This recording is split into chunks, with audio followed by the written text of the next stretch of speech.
el, la Asamblea escogió a 3 personas para que en el año 1956 ejecutaran los acuerdos del Congreso Universitario. Esas 3 personas fueron don José Joaquín Trejos, Enrique Macaya Laman y Claudio Gutiérrez. Y por supuesto lo llevaron a cabo brillantemente, y la universidad que conocemos en buena medida se deriva de los acuerdos de la reforma universitaria de 1955 y del trabajo de la comisión que los puso en práctica. Allí está Constantino Láscaris en ese grupo y otras personas que ya para 1956 habían llegado al país como parte de un contingente de universitarios y académicos famosos que empezaron con ese trabajo. La influencia de don Claudio Gutiérrez Carranza en la trayectoria universitaria y en la historia reciente del país ha sido tan profunda que en cada uno de esos ámbitos creó un antes y un después. En filosofía es el primer pensador en la historia de Costa Rica que ha usado técnicas de la lógica y el diálogo constante con la ciencia típicas de la corriente analítica en la solución de problemas. También es el filósofo costarricense que más ha trascendido nuestras fronteras y que ha asociado el nombre del país con la producción filosófica internacional. Visto desde fuera del país, el papel de iniciador se destaca en la obra El análisis filosófico en América Latina de 4 autores, Gracia, Rabose, Villanueva y Dascal, de donde se ha tomado el texto que aparece en pantalla, pero que no se ve bien, que dice así: el centro de la actividad filosófica en América Central es, sin duda, Costa Rica. En los años 50 no hay evidencia que indique un mayor interés en el análisis filosófico. Luego proceden a citar como uno de los primeros trabajos el artículo, la ponencia de don Claudio en el Congreso Extraordinario que se celebró en Costa Rica en 1961, titulada Sistemática de Enunciados Indiferentes, y añaden: de ahí en adelante el efecto de Gutiérrez se deja sentir no solamente a través de publicaciones, sino también en el currículo universitario. Luego viene datos sobre la vida. Cuando uno, tienen la opinión estos autores de que el periodo de la rectoría de la UCR fue menos productiva en publicaciones, pero este detalle no se ajusta a los hechos, porque precisamente los 3 artículos que mencionan de ese periodo contienen algunas de las ideas más interesantes del autor, particularmente en epistemología. De manera semejante, su nombramiento como ministro de Educación en 1998 no le impidió continuar con la preparación de su obra de madurez titulada Ensayos sobre un nuevo humanismo. Cuando uno se repara en la serie de puestos ocupados por él, resulta natural recordar la imagen de los nudos, tan importante en su epistemología, que surgen de la incapacidad de los paradigmas para resolver algunos problemas. Ocupar puestos administrativos en universidades, ministerios y otras instituciones consiste en gran medida en desatar los incontables nudos creados por la incompetencia y la mediocridad, enquistadas en el engranaje de la burocracia, el exceso de normas creadas y constantemente reformadas por órganos colegiados que disponen de mucho tiempo pero tienen poco trabajo, así como la entropía administrativa tan real como la física. Cuando uno piensa en el investigador, profesor y escritor, otra imagen viene a la mente, igualmente muy importante en su epistemología, la del vacío, que hay que llenar al tratar de explicar la realidad y que se genera al llegar cada paradigma a un punto ciego sobre el cual no puede pronunciarse, porque se enfrentan a problemas para los que no se encuentra solución dentro de una manera particular de ver las cosas. Tanto para desatar los nudos como para llenar los vacíos se requiere inteligencia, imaginación, flexibilidad y capacidad de ver conexiones donde nadie las había visto antes. A los vacíos teóricos que señala don Claudio hay que añadir otros prácticos propios del subdesarrollo e igualmente problemáticos, como son la escasez de medios, la falta de estímulos y reconocimiento y en general las limitaciones del subdesarrollo. En ausencia de creatividad viene a la mente, lo dicho por Gramsci, aunque no lo mencione don Claudio, las crisis surgen cuando lo viejo no funciona, lo nuevo tarda en aparecer y mientras tanto surgen monstruosidades. Aquí viene una cronología con una serie de fechas, pero no me voy a detenerme en ellas. Sin embargo, fíjense que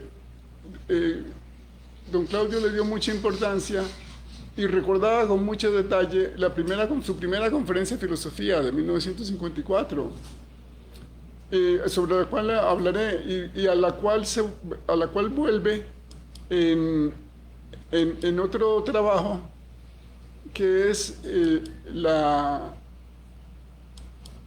un conjunto de, bueno, ya, los 9 ensayos epistemológicos.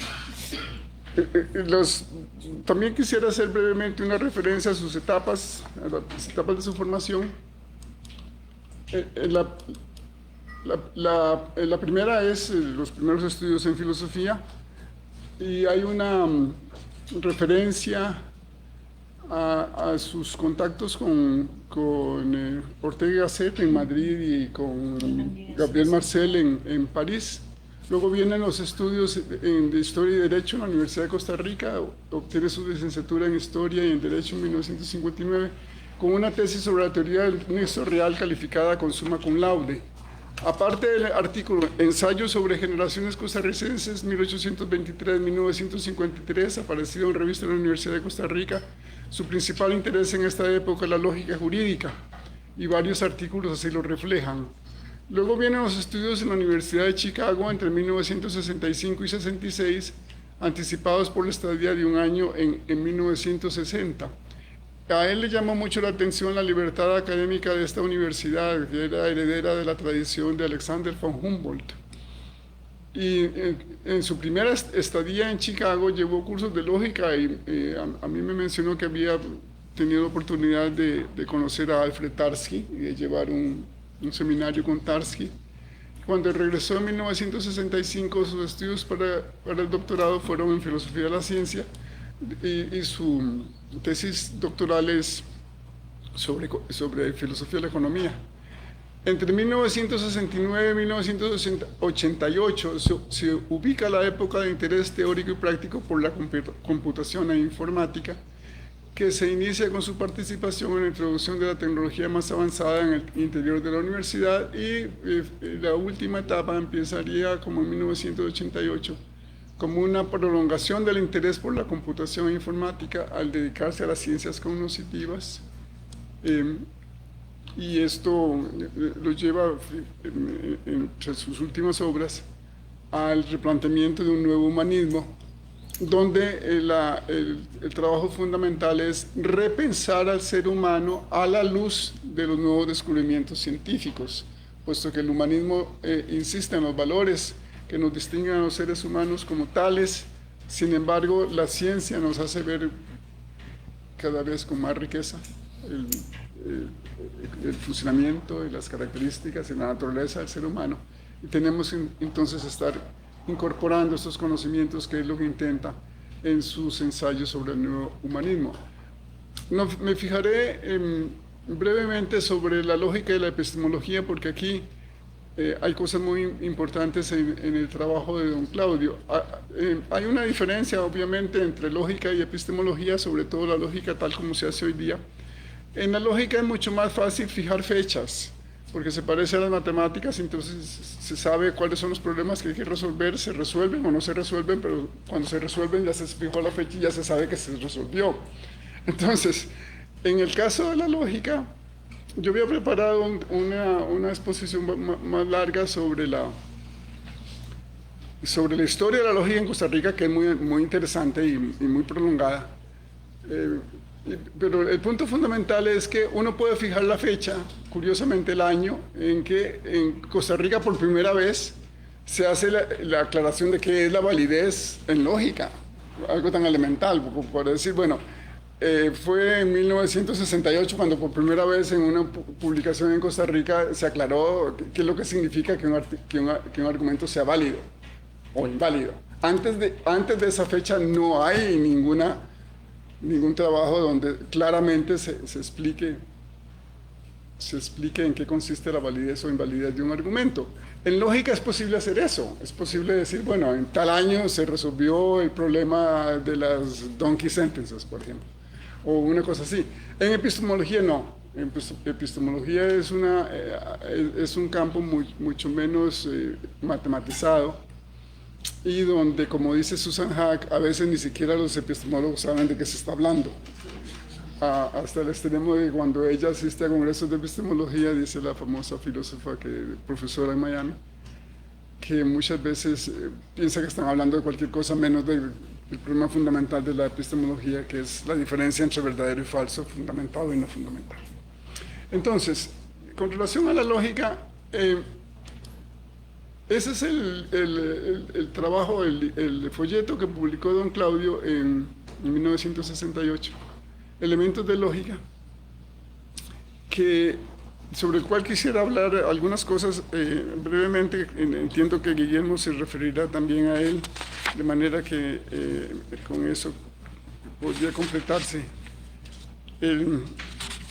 la referencia. Lo que decía es que hay una larga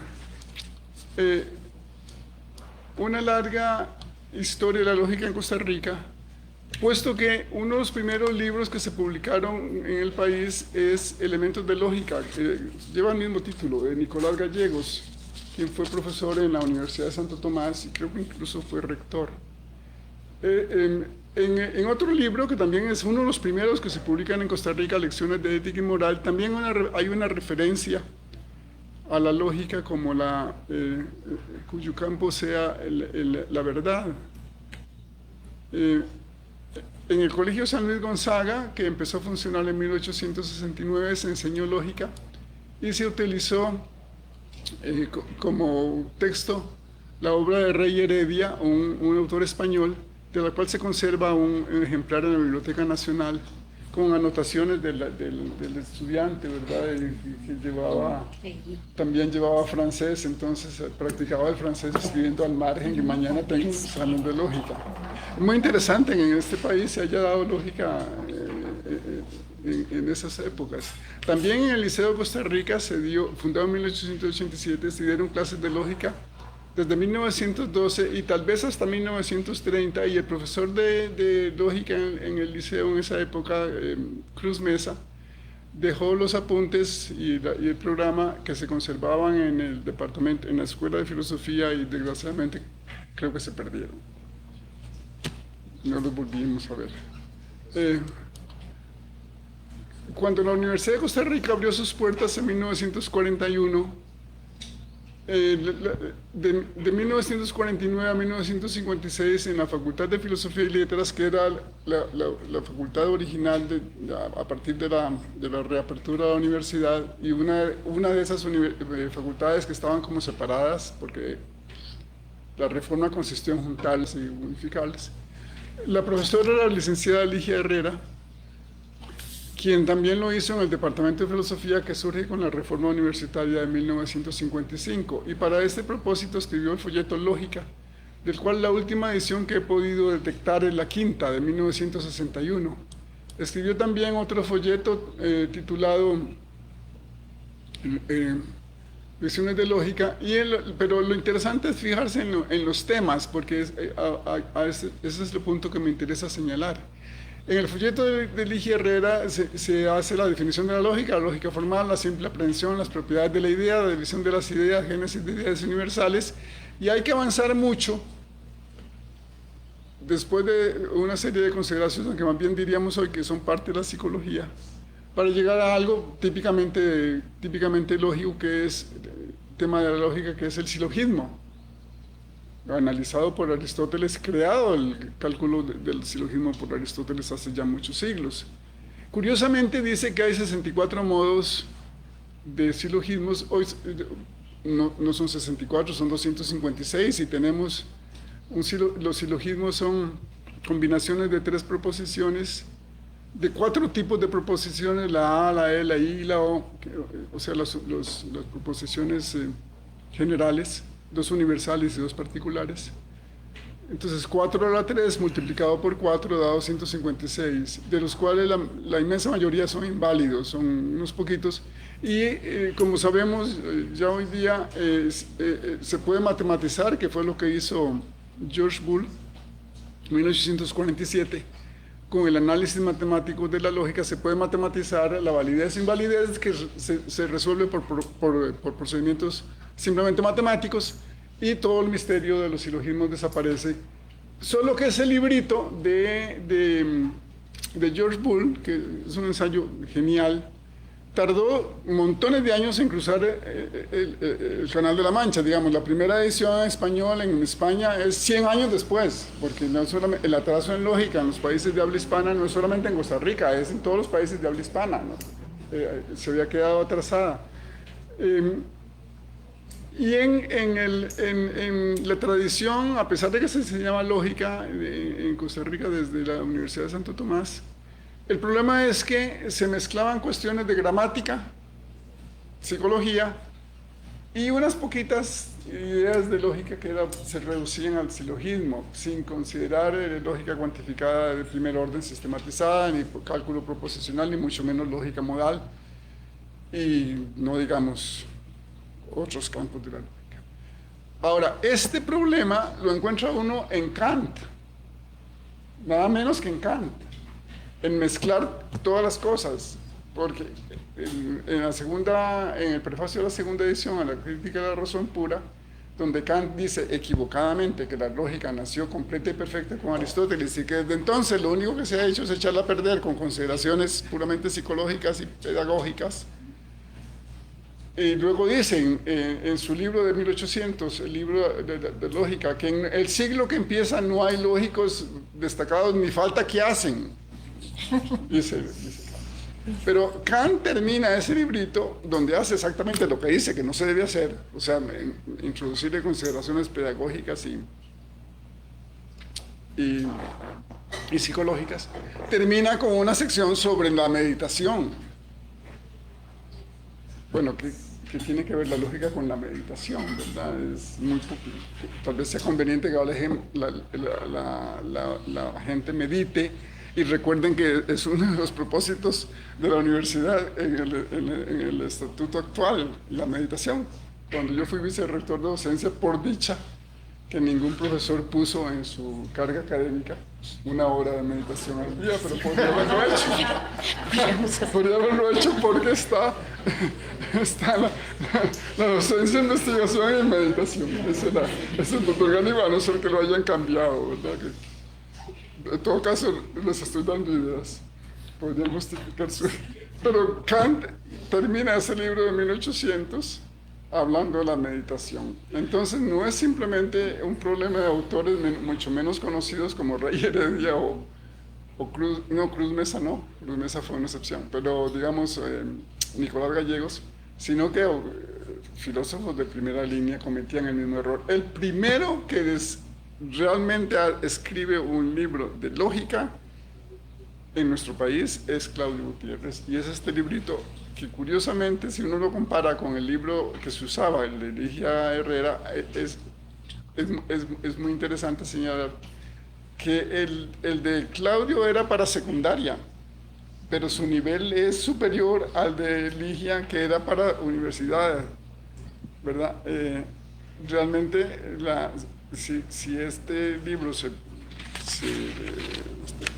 hubiera continuado usando en secundaria, pues el nivel en la lógica habría sido mucho más alto. Es muy curioso porque es original, la anotación del libro es original, y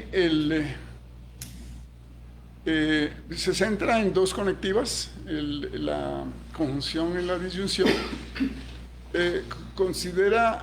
Utiliza la terminología de verdad fuerte para la conjunción, porque la conjunción es muy exigente en sus condiciones de verdad, y verdad débil para la disyunción inclusiva.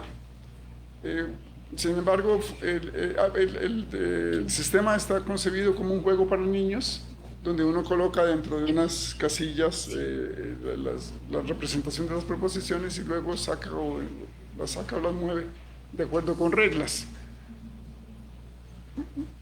puesto que no me queda casi nada de tiempo, déjenme decir algo sobre la epistemología. Y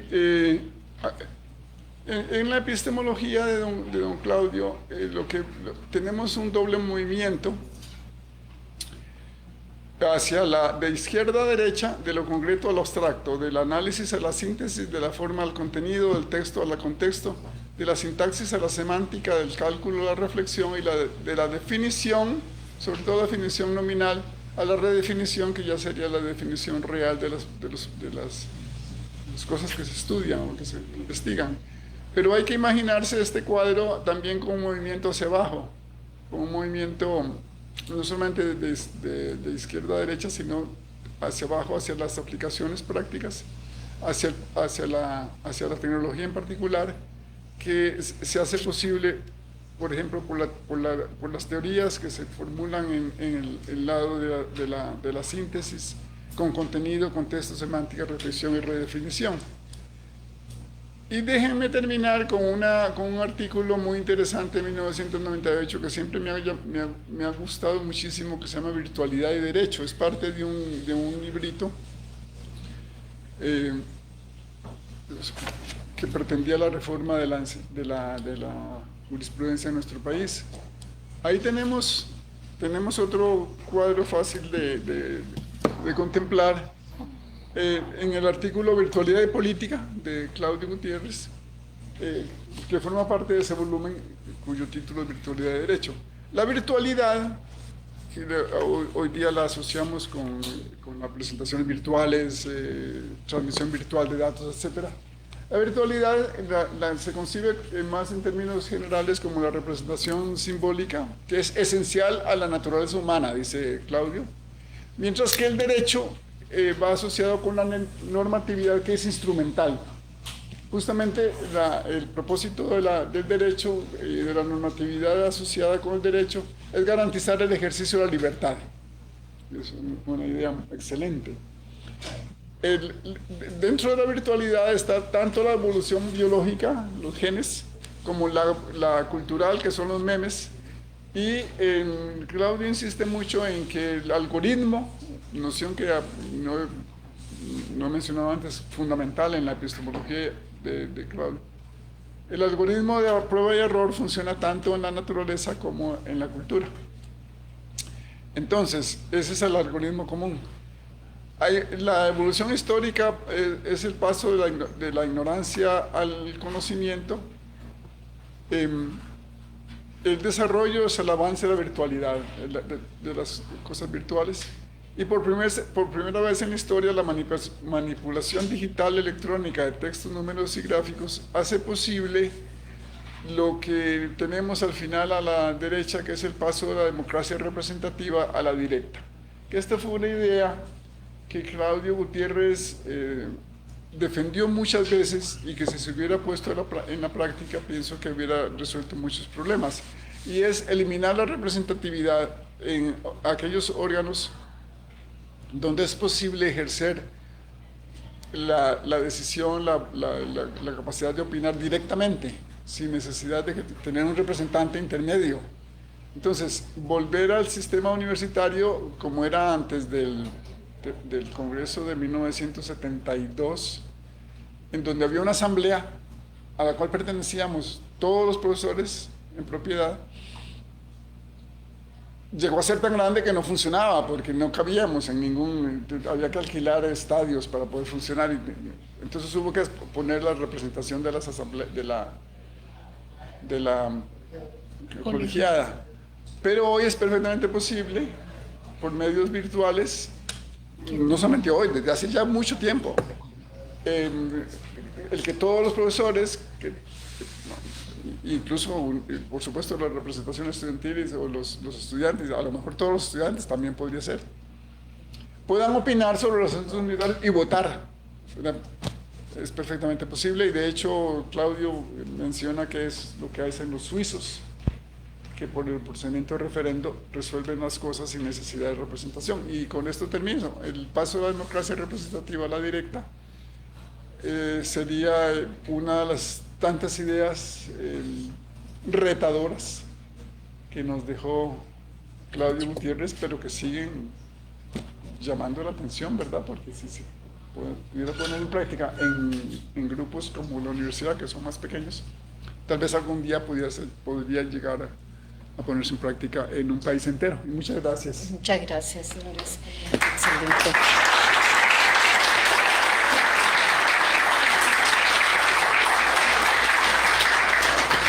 Bueno. Sí, pues muchas gracias. Continuamos en el orden de la palabra con el profesor Coronado. Mi tema es el impacto de don Claudio Gutiérrez en mi formación. En realidad, más específicamente, es en mi decisión en especializarme en historia de la ciencia. Eso me obliga a citar algunos detalles personales y algunas fechas de sentido personal, pero olvídense de ellas. Lo que me interesa es mostrar cómo don Claudio fue llevándome al campo y a la decisión final. Me explico. En 1963 ingresé a la Universidad de Costa Rica a estudiar ingeniería civil, la única de aquel entonces. Ello implicaba cursar los estudios generales y los cursos de precarrera, entre las dos años. Pero en el segundo semestre de 1964 tomé la decisión de cambiar de carrera e inscribirme en filosofía al inicio de 1965. Prefiero no citar la reacción de mi madre ante esa decisión. Dos profesores fueron cruciales en este cambio. En el seno de la universidad, don Claudio Gutiérrez, y en el contexto de un círculo, el Círculo de Estudios Alejandro Aguilar Machado de Cartago, que todavía existe como Círculo de Cartago, don Roberto Murillo. Pero obviamente mi interés en este momento es de don Claudio, aunque los conocí a los dos de manera más directa, precisamente juntos en un curso del año de 1964. Ahora, es necesario volver al 63 y a mi curso de Fundamentos de Filosofía, programa especial. Sonaba extraño. Desde el 57 de la Reforma, Estudios Generales se había caracterizado por ir desarrollando unidades programáticas completas y englobantes. Y así Roberto nos contaba después cómo él comenzó sus estudios generales realmente viviendo en Grecia, en la Grecia clásica. Pero resultaba que en mi caso, mis compañeros del San Luis Gonzaga recibían ese baño de realidad medieval, mientras que yo y un pequeño grupo de estudiantes, un pequeño grupo de secciones, recibíamos un curso especial de lógica y teoría de la ciencia. No entendíamos por qué, así era, y había que apechugar con el año correspondiente y terminar con los famosos tribunales orales al final.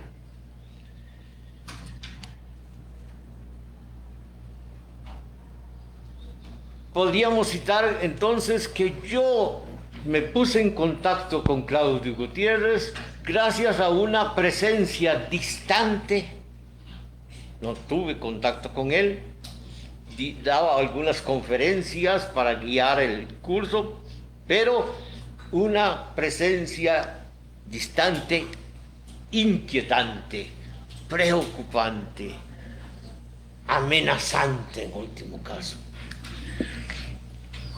Tuve mucha incomodidad en cómo explicarlo, pero ya Luis me lo resolvió.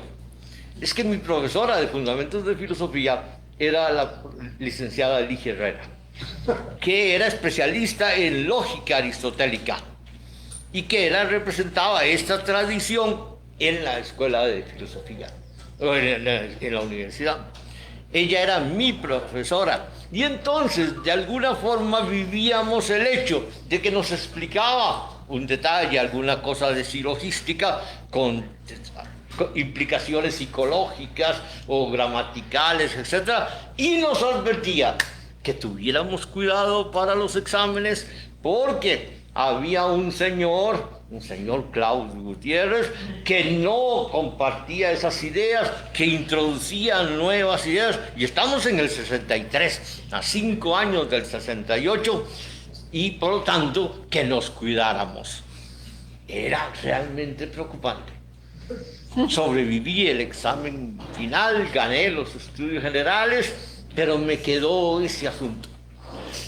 Segundo año, 64, era la precarrera, cálculos, álgebras, químicas, etc. Pero descubrí que se ofrecía por parte de don Claudio Gutiérrez un curso de teoría del método que tenía libre acceso.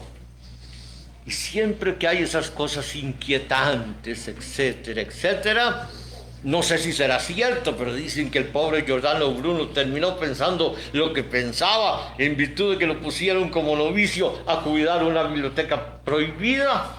No sé si será cierto, pero suena delicioso. Pues me matriculé en el curso. Y resultó que estaba don Claudio como profesor principal, como asociado Roberto Murillo y como adjunto Carmen Chávez. Se dictaba en el decanato, don Claudio era decano. Lo recibíamos sentados en torno a la mesa oval del Consejo de Facultad. Y éramos 3 estudiantes. Recuerdo a Fernando Leal. Había alguien más, pero no me da la memoria. Era un diálogo pleno, de principio a fin, en torno a la mesa. En ese sentido, entonces, fue realmente impactante ver este tipo de relación.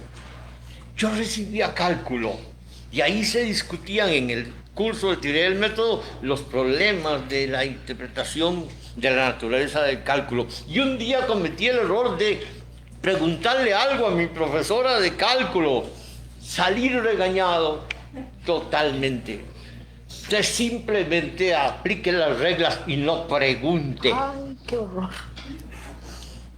Así que parecía más interesante estar con los que sí dejaban preguntar. En el segundo semestre tomé lógica simbólica. Casi me mata. Era los métodos de la lógica de Quine, en inglés, etcétera, etcétera. Pero bueno, raspando, como dicen en Cartago, logré sobrevivir.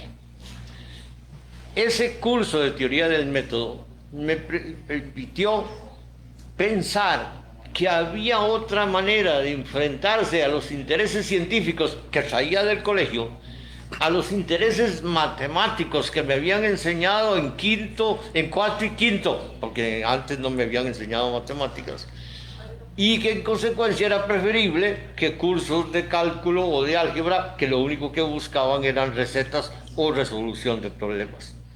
Así que por eso en el 65, y gracias a ellos dos, entonces pasé a filosofía.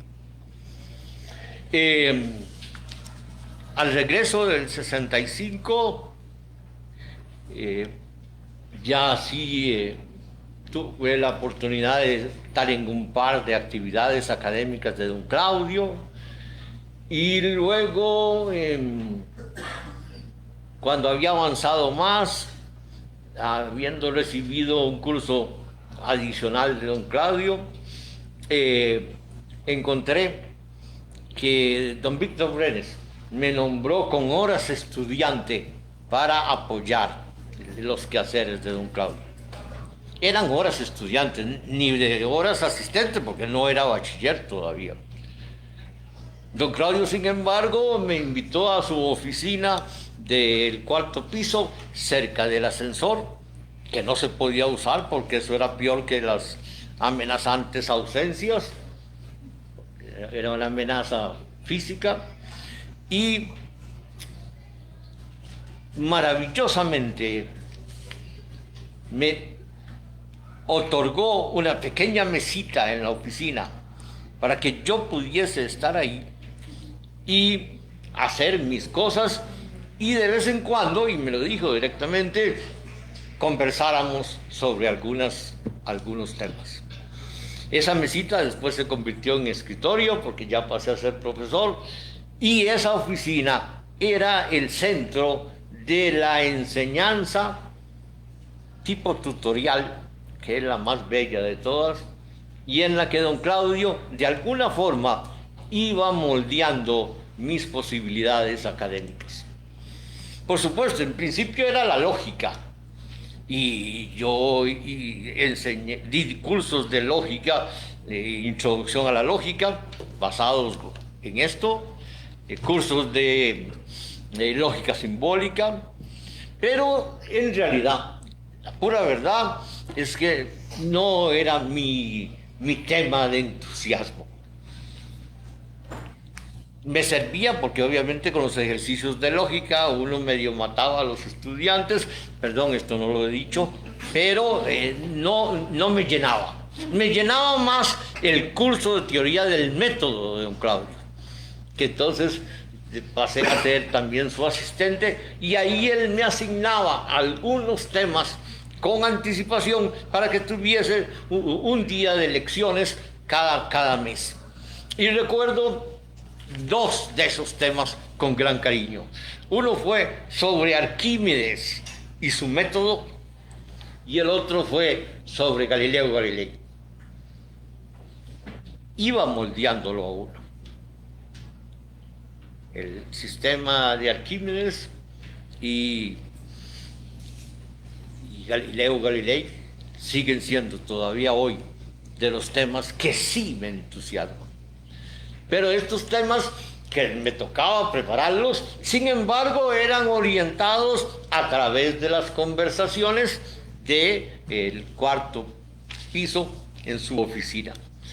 Don Claudio era para mí maestro en ese diálogo filosófico, pero con la intención de ir preparando a alguien a que pudiera satisfacer sus necesidades intelectuales y no provocar simplemente un choque de lógica simbólica, porque es lo que tiene que dar.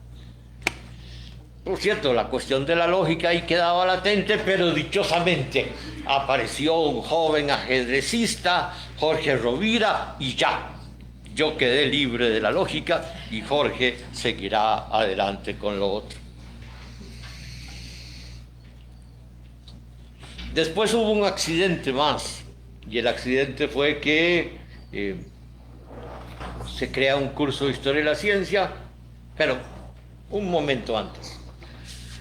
En el año de 1967, finalmente cuajó la idea de Acofi, de la Escuela de Filosofía y de algunos otros intelectuales de recuperar la filosofía en los cursos de quinto año. Y entonces don Claudio me dijo, este año nos dedicamos a preparar unos ejercicios de lógica que vayan a acompañar mi texto sobre elementos de lógica. Ya don Luis lo señaló, esta es la versión física, son los elementos de lógica por Claudio Gutiérrez para los programas de quinto año y de segundo. 9 colones costaba. Por cierto, hay una bibliografía preparada en una de las carreras de archivo o algo así, que no lo citan, pero citan este otro, el que finalmente fue el texto que acompañaba para las prácticas de lógica. Ejercicios de lógica elemental, Claudio Gutiérrez y Luis Guillermo Coronado. Y así lo ha mantenido en todas las ediciones de sus obras. Increíble. Uno temblaba definitivamente. Este es el ejemplar de mi hermana.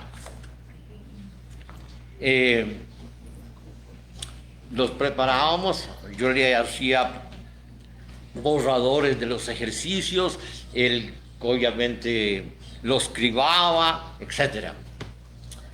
A veces contamos con ayuda. Por ejemplo, doña Marlene Castro Odio colaboró con algunas piezas literarias para que ejemplificaran unos falacias.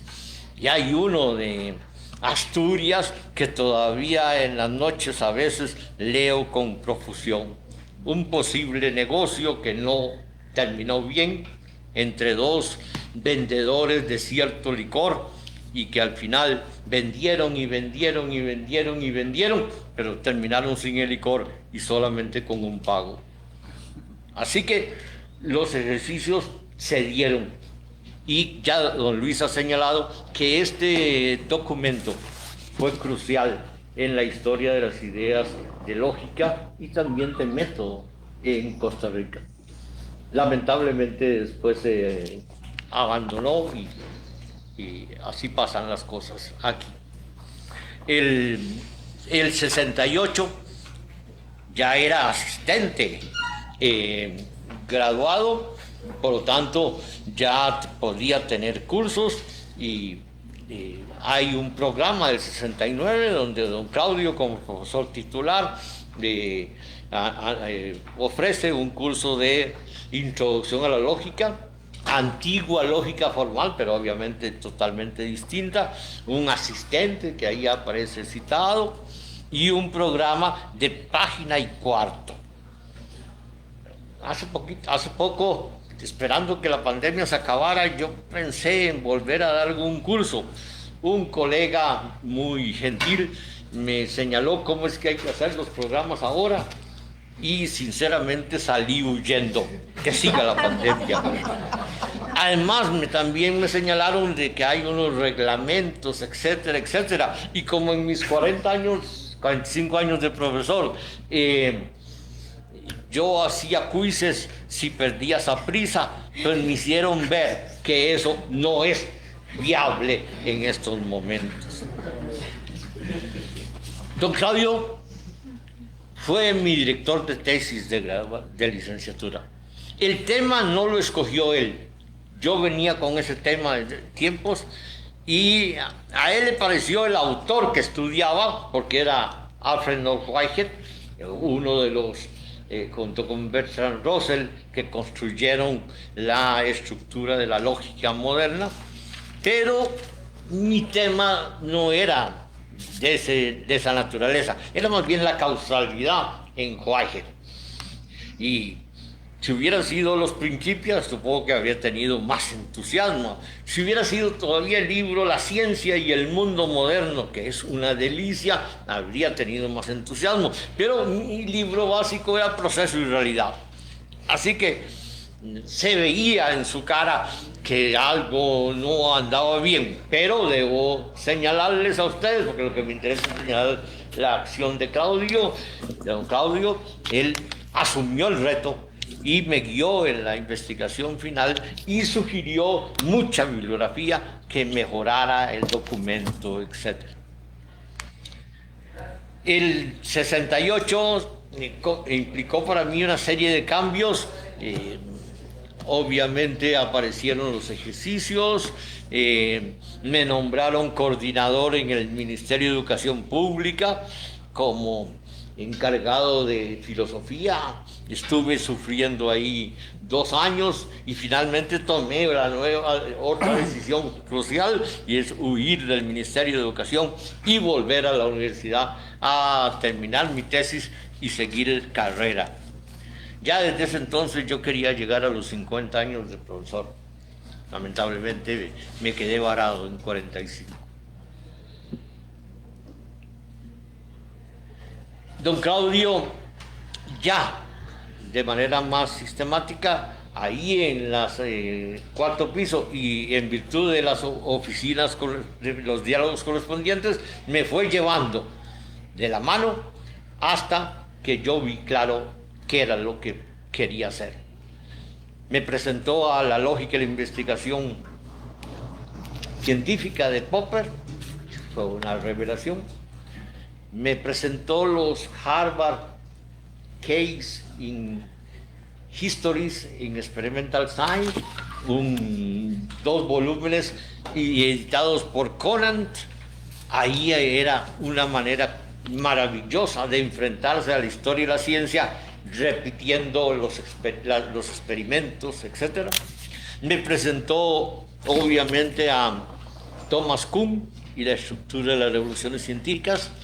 Trataba de meterme en las ideas de Daniel Dennett, pero de alguna manera yo me resistía, porque también estaba el tema de la computación, y quiso que yo programara y que me pasara la noche preparando las tarjetas, y en mis pesadillas yo iba con las tarjetas, me tropezaba y volaban las tarjetas, ¿se imaginan? Así que no me funcionó. Debo reconocer que, sin embargo, a mediados de los 90 apareció la idea peligrosa de Darwin, de Dennett, y tenía razón don Claudio. Esa era lo que yo necesitaba. Y ahora aquí en la escuela hay un profesor que ha sido víctima de Darwin y esa herencia correspondiente. Desde ese punto de vista, don Claudio entonces empleaba la sugerencia bibliográfica, el comentario sobre la obra bibliográfica, las posibilidades de enseñanza en virtud de los intereses que uno mostraba. Así, de nuevo, entonces retomo, se crea Historia de la Ciencia como curso por don Constantino Láscaris, en Historia del Pensamiento, pero después se generaliza a Lógica, después desaparece la de Historia del Pensamiento, queda solamente la de Lógica. Don Claudio está muy ocupado con sus actividades académicas administrativas, aunque hacía cosas que uno no entiende cómo es que lograba hacerlo académicamente, y yo terminé con la cátedra de Historia de la Ciencia. Y un día, y con esto termino, entro a la oficina y me dice: Guillermo, vea ese anuncio que está en la papelera metálica. Mi arrimo era pequeñito, no eran tiempos de internet, y era un anuncio del Departamento de Historia y Filosofía de la Ciencia de Indiana University en Bloomington. Le digo: ¿y sí? Me dice: debiera pensar bien en eso, porque ahí está su futuro. Y luego hizo posible que fuera a Indiana y estuviera con los monstruos Westphal, Grant y el argentino lamentablemente fallecido muy rápidamente después, José Alberto Coffa. Esos tres también eran maestros de la tutoría, y por lo tanto el legado de Claudio se potencializó. Nada más como detalle, y esto sí es nota personal, el otro mentor por la tutoría, también en el decanato posteriormente y también en esa mesa redonda, fue los 2 años con Gil Chaverri, que me enseñaron física y química, clásica y cuántica. La posibilidad de definir y entender y guiar a alguien en virtud de sus posibilidades y sus reacciones a las obras filosóficas de último momento, pero enormemente significativas, era el gran don de don Claudio. Y gracias a él se lo agradezco.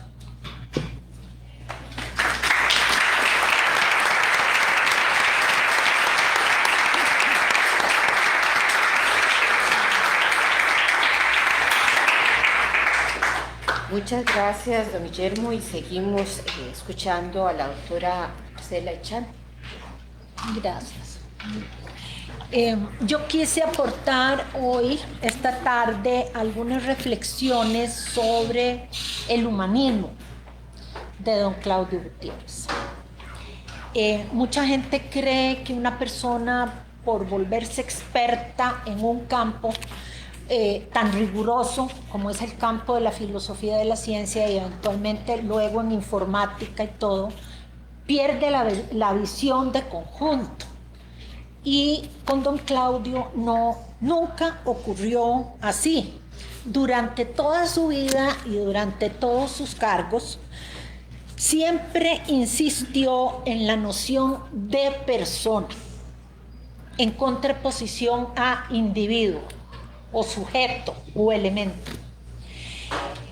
Fue un convencido seguidor don José Ortega y Gasset de no formar bárbaros especialistas. Y toda esta dirección lo acompañó como director, como investigador y como docente en su vida. El tema del humanismo, yo he elegido cuatro ejes, muy brevemente dada el espacio que tenemos. El primero de ellos es la importancia de la precisión en el uso del lenguaje, el libre examen y el método de investigación. A mí me parece fundamental en un estudiante universitario, y yo siempre les dije a mis alumnos con todo respeto y cariño: muchachos, ahora no hace falta, háganse de un diccionario para que ustedes puedan emplear el lenguaje como se debe emplear. El segundo tema es su pensamiento político, que también ha sido un campo que me gusta mucho. Y el tercero, básicamente, de sus ideas humanistas. Y el cuarto, que es básico y sigue siendo fundamental, su visión de la educación.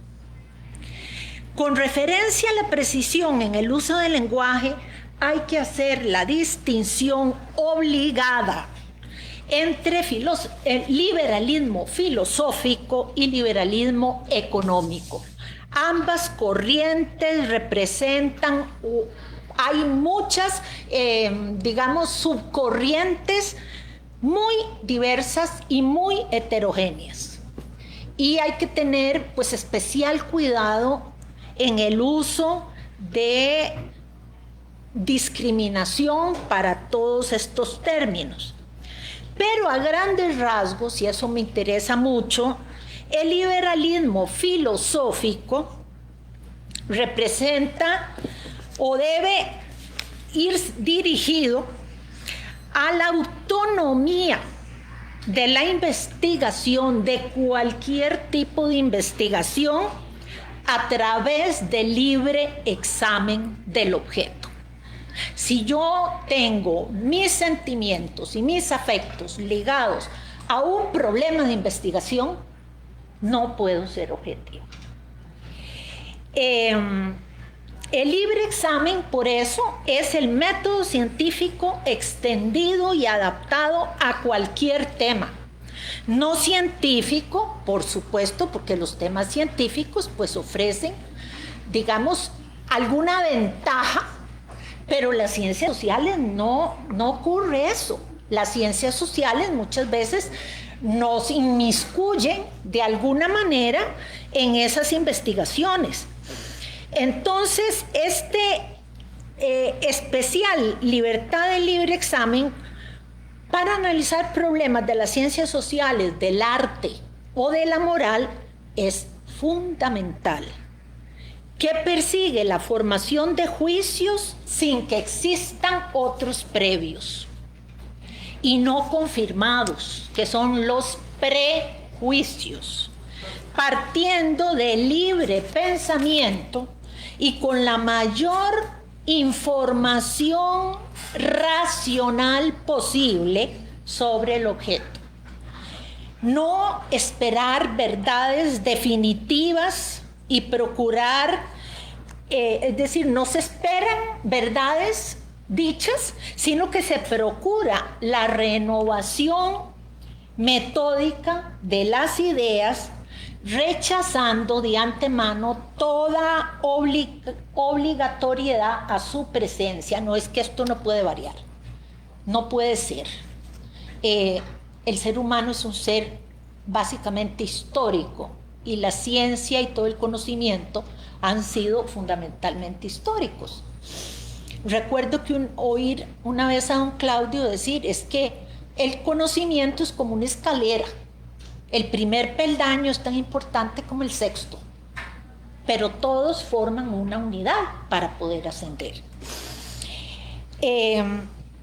A mí me gusta mucho comparar que un hecho que se da durante el Renacimiento, que es esa época que va más o menos de 1400 a 1600, algo así, que tiene su esplendor, sobre todo en Italia, cuando no había aparecido los estados nacionales, aparece la imprenta. Y se inicia con esto la democratización de la información y la relectura y estudio de los maravillosos clásicos griegos y latinos. Con ellos crece entonces el interés del hombre mismo y la naturaleza, y se abandona la actitud sumisa a la aceptación del dogma, que es toda esa, no pregunte, tráguelo, para indagarlo todo por la razón y los sentidos. Esta es una época fundamental para el ser humano. Ahí aparece el espíritu científico propiamente dicho, no es que los griegos no lo tuvieran, sí lo tuvieron, pero ahí aparece por primera vez de alguna manera como especialidad, empieza el conocimiento a darse en especialidades. Y se da a partir de entonces la división del conocimiento en los campos especializados. En el siglo XVIII, cuando Galileo Galilei afirma el principio de autonomía de la ciencia con relación a las creencias religiosas. Eso es un salto enorme. Mutatis mutandi, la aparición de la imprenta con la aparición de la informática nos enfrenta a una nueva democratización de la información. Este hecho, de proporciones nunca sospechadas, da el protagonismo a don Claudio para su aporte a la filosofía, no solo en nuestro país, sino a nivel internacional. La informática como conjunto de conocimientos científicos y técnicas que posibilitan un tratamiento automático de la información a través de ordenadores o computadoras es el gran invento de la última parte del siglo XX. Esta realidad, que es de alcances ilimitados para acceder a la información, se traduce en un logro para la democracia. Y este campo es actualmente la principal tarea que la educación tiene que dirigir y supervisar, ya que es a través de la educación que se adquiere la facultad, porque es una facultad, para discriminar, para ponderar, para jerarquizar esa información. La educación tiene como tarea entonces desarrollar y convencerse de elegir la razón para vivir. ¿Qué tiene que hacer un educador? Convencer a su alumno primero de que debe usar la razón para poder vivir. No parece que está ocurriendo, dado los resultados que hemos visto. No es acumulación bancaria, no es memorización, no es cosas de ese tipo.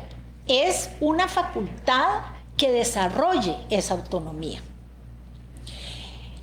Su pensamiento, el pensamiento de don Claudio, sí es cierto, se compromete con el estudio de la ciencia, pero era un hombre de una cultura muy vasta, como ya lo han dicho los expositores en todos los campos del conocimiento, pero en ella encuentra algo que todavía percibimos hoy, que es un acelerado desarrollo conjuntamente con su herramienta tecnológica, develando las preguntas que nos planteamos racionalmente, y la filosofía, por su parte, la filosofía de la ciencia, tiene que responder a los problemas que los descubrimientos científicos inmediatos representan para el ser humano, porque son los problemas que más nos agobian hoy en día, los problemas de que qué vamos a hacer con una serie de innovaciones que ni siquiera el campo del derecho ha podido abordar porque son muy recientes. Como estudioso entusiasta del tema de la inteligencia artificial, compara las conexiones nerviosas de los seres vivos con los sistemas de comunicación y regulación automática y los sistemas electrónicos y mecánicos creados a su semejanza, que hoy son la herramienta auxiliar en el desarrollo del conocimiento científico. Consecuentemente, es profundamente pragmático, ya que el criterio de verdad está afianzado en el ensayo, prueba, error, y toda idea o concepción nueva tiene su significado racional y real si tiene efecto sobre la conducta de la vida o sobre la producción de las acciones. Es lo que hace unos años se hablaba acá en filosofía de llevar a la filosofía a la calle. Porque cuando yo dije también que yo iba a estudiar filosofía, bueno, lo hice escondidas en un principio, me dijeron, ¿para qué? Si no sirve para nada. Y dije yo, bueno, y precisamente por eso, porque no sirve para nada. Por eso voy a estudiar filosofía, y por dicha que estudié filosofía, porque me enseñó a pensar por mí misma y a tener ideas propias. Entonces, esta producción de acciones se vuelve o torna la disciplina o el campo de la filosofía en algo muy práctico para la vida. Y he aquí, por eso, el fundamento de la filosofía de la ciencia. Para nuestro autor, una de las principales tareas de la conciencia de estar en el mundo es hacerse preguntas problema. Y esta permanencia de cuestionamientos hacia sí mismo y cuanto le rodea constituye la razón vital de su existencia. De aquí la importancia de buscarlas con rigor y con método. Como segundo tema, su pensamiento político es la base para sustentar su defensa por la libertad. Elige la democracia liberal porque la libertad, abro comillas, es nuestra mejor opción para la vida social y personal, por la sencilla razón de que es la que nos hace menos daño y la que ofrece mayor promesa para nuestro desarrollo. En sus propias palabras, el fundamento de la libertad, tal y como lo entendemos hoy, es simplemente la vastedad de nuestra ignorancia. La libertad de pensamiento o acción es socialmente importante porque a pesar de los inmensos avances de la ciencia, todavía sabemos muy poco sobre el universo y sobre nosotros mismos. La libertad es el ambiente natural de la experimentación. Si no, estaríamos negando el libre examen en la investigación. Para innovar, afirma, todo humanismo ha de descansar sobre la idea de libertad y todo fundamento de la moral debe ser el respeto por la libertad. Solo sobre la libertad se puede crear. Quienes buscan limitarla, dice don Claudio, lo hacen debido al miedo de asumirla, como lo planteó Sartre o como lo planteó Fromm.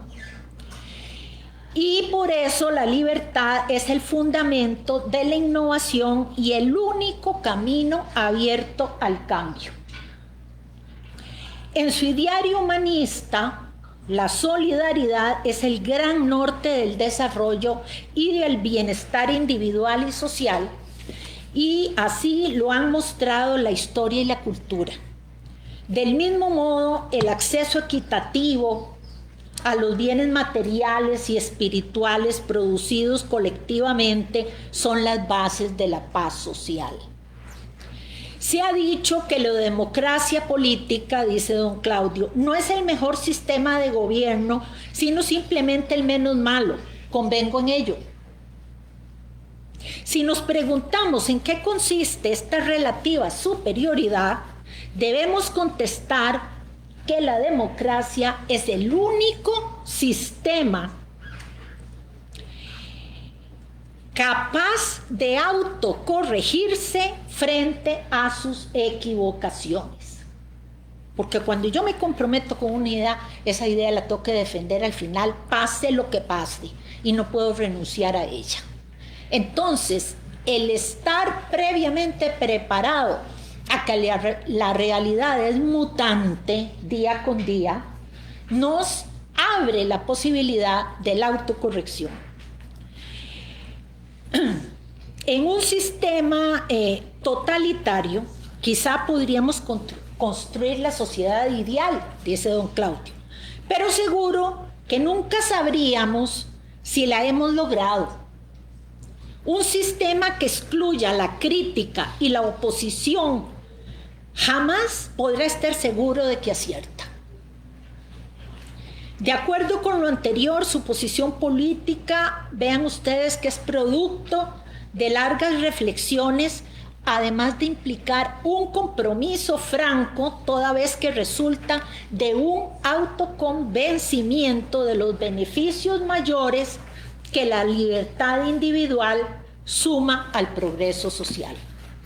Para nuestro autor, la cultura humanista debe impregnar el quehacer científico con una serie de valores esenciales de índole secular, fundamentales como el respeto,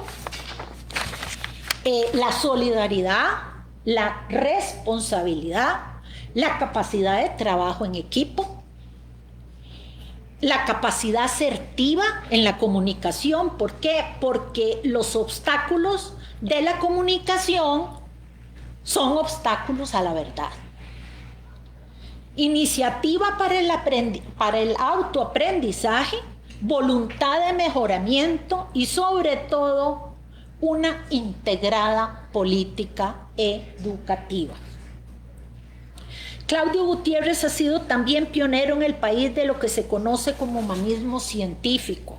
Su posición filosófica le exige no permitir que los avances y ventajas del primer mundo no creen mayor dependencia, despojo o empobrecimiento al resto.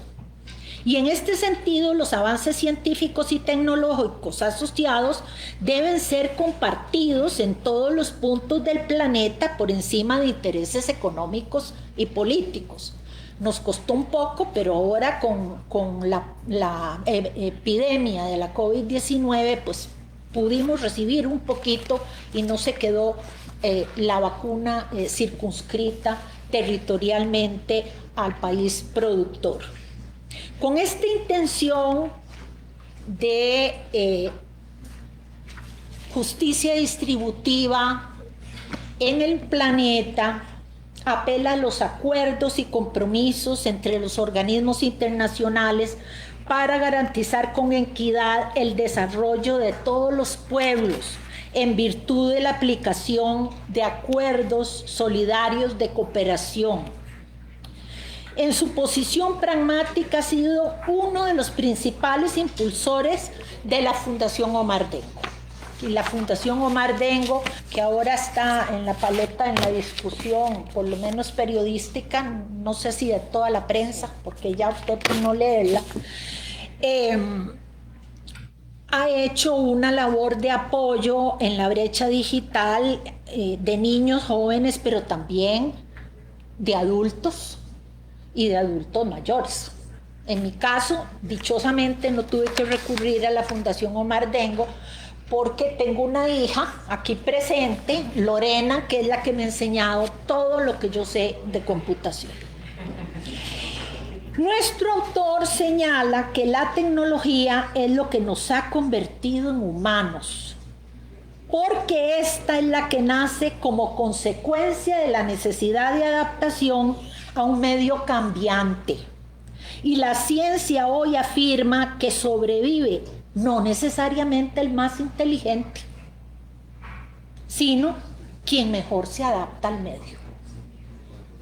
Cuando Claudio Gutiérrez se refiere a la democracia liberal, prefiere hablar, cosa muy acertada, de sociedad abierta y progresista, en vez de democrática, ya que considera que esta última tiene diversas interpretaciones. Hay sistemas incluso muy represivos que hablan de democracia. Apunta a la abierta, ya que se opone a la dictatorial, y la progresista se opone a la conservadora. Retomando dos puntos medulares como son la equidad y la solidaridad, abordamos entonces el cuarto tema fundamental de su humanismo.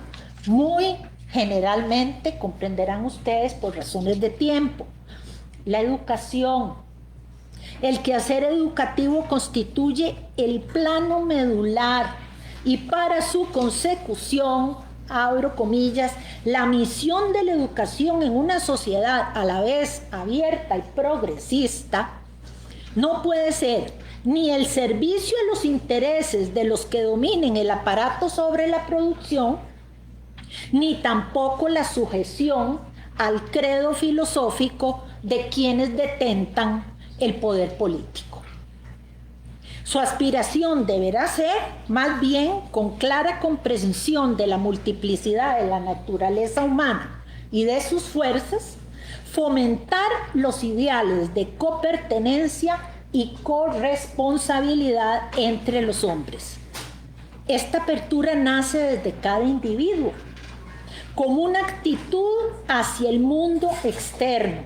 El hombre educado es capaz de comunicarse con los demás, de colocarse alternativamente en los focos de atención de los otros hombres.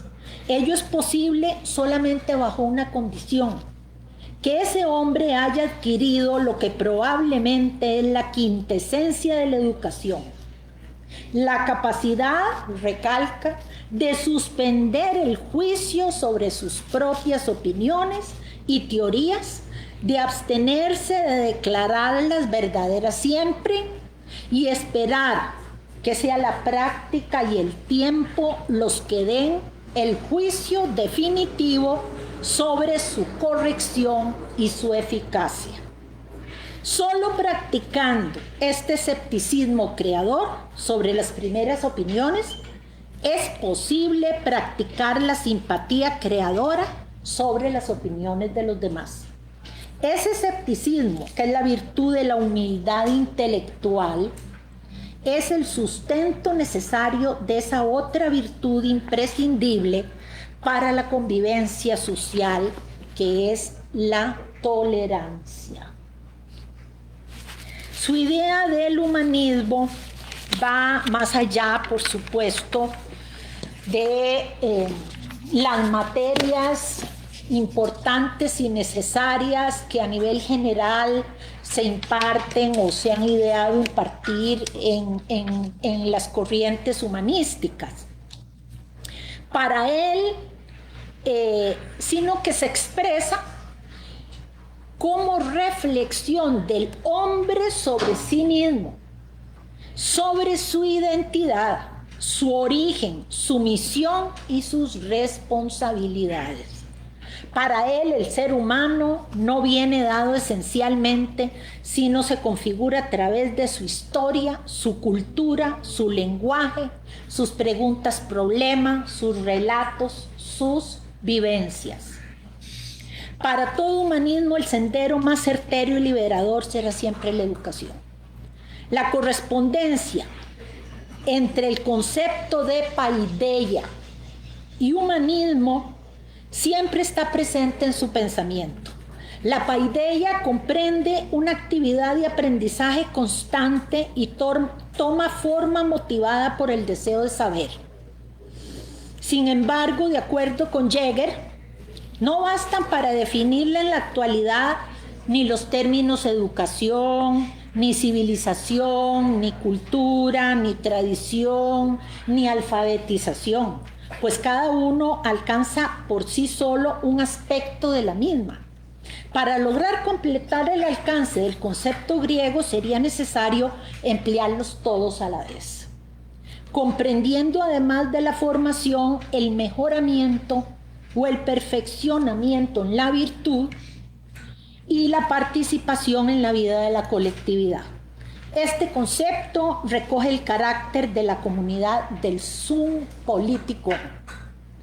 Para Claudio Gutiérrez, el compromiso con este concepto de paideia orienta toda su vida académica, tanto como docente, como investigador y como director de la universidad.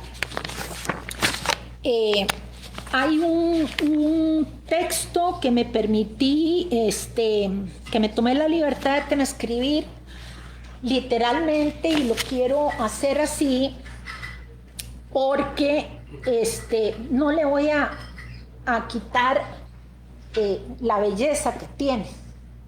Y no es ni muy corto, pero tampoco es muy largo. El manifiesto para un nuevo humanismo dice lo siguiente: creo en el hombre, varón y hembra, y en las fuerzas de la vida que le formaron a lo largo de eones y hoy todavía sustentan, le nutren y le impulsan hacia mejores cosas. Con el apoyo de la naturaleza y de la sociedad, el hombre está obligado a cada momento a recrearse a sí mismo, definiendo metas y postulando valores como responsable de su propio destino. Para hacer frente a estos retos, sus armas son la capacidad racional y el conocimiento expansivo de las leyes de la naturaleza. Desde la humanización del hombre, la cultura sustituyó a la evolución en el trabajo de desarrollar sus capacidades, e innumerables técnicas aumentaron inmensamente el alcance de su inteligencia. En los últimos tiempos, la informática le ha dotado de fabulosos poderes de cómputo, memoria y conectividad, que están transformando el mundo en una unidad en la diversidad que la humanidad no había conocido hasta ahora. Su elemento unificador es el conocimiento, convertido en el más importante factor de producción, por encima del capital y del trabajo. El que tiene conocimiento es el que tiene poder, no el que tiene dinero, no el que habla de que tiene un trabajo muy lucrativo. El conocimiento es el verdadero camino liberador para el ser humano. Estos hechos han puesto a la actividad intelectual de la persona y su desarrollo en lugar preferente en la nueva sociedad. Pero nada puede sustituir a la decisión personal de cada uno de hacerse responsable de sí mismo y contribuir en libertad y solidaridad permanentemente renovado. La razón no existe por naturaleza, es exclusivamente fruto de la decisión. La razón no sobreviene espontáneamente, surge de la libertad, surge del criterio, del verbo krinein en griego, examinar, y es tan susceptible a extinguirse como la libertad. Basta ver una guerra, basta ver, qué sé yo, alguna revuelta callejera donde uno empieza con algo y cómo es fácil que donde va Vicente vaya la gente. Para finalizar, don Claudio realiza como filósofo riguroso una epistemología de la cultura, puesto que el ser humano es un todo integrado que conforma un suprasistema dinámico constituido por muchos subsistemas coordinados e interdependientes a todos los niveles, desde el nivel biológico, el nivel químico, el fisiológico, el sociológico, el antropológico, el ético, el legal, etc. Para citar solo algunos, pero todos integrados configuran el ser del hombre. Nos recalca varias veces pensamientos como este, que lastimosamente veo que ya se están dando en el país. Ya hay mucha gente que se va al exterior, ya hay mucha gente, hay muchas fugas de cerebros. Un país tiene el grado de desarrollo que le permiten sus cuadros capacitados de distintos niveles, nada más. Ni la abundancia de los recursos naturales, ni la fortuna de la eventual importación de equipos o tecnologías del extranjero pueden suplir este aspecto esencial en el progreso nacional, el factor humano. Para prueba, veamos países muy ricos productores de petróleo. Tenemos al sur, tenemos en otras latitudes. Hay unos que viven bollantemente, ya prácticamente en un lujo obsceno, pero hay otros que están como si nunca hubieran tenido nada. Quiere decir que el factor humano sigue siendo el factor importante. Por eso sería importante, vital, que aquí, tanto en la universidad, no digamos en la Universidad de Costa Rica, que ha sido el orgullo nuestro a través de muchas generaciones, que no dejen ir a la gente que vale mucho. Que no dejen que un muchacho brillante se vaya a trabajar al extranjero porque no le da aquí el salario ni para una hipoteca, ¿verdad? Entonces, este asunto del talento humano y del liderazgo en los jóvenes a mí me parece medular, y hay que tomarlo partiendo de diferentes enfoques a través de todos los campos en la universidad. Muchas gracias. Muchas gracias.